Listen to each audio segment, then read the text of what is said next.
आद्यशक्ति महेश्वरी योगजे योगसम्भूते महालक्ष्मी नमोऽस्तुते।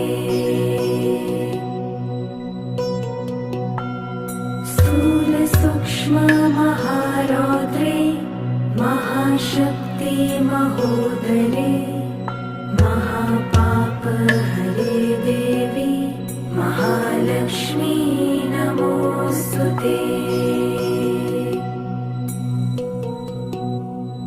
पद्मासनस्थिते देवी परब्रह्मस्वरूपिणी परमेशी जगन्मातर महालक्ष्मी नमोऽस्तुते।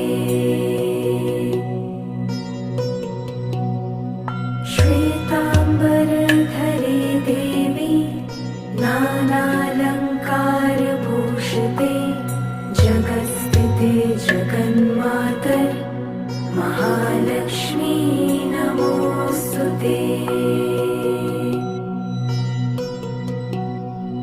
महालक्ष्म्यष्टकस्तोत्रम् यः पठेत् भक्तिमान् नरः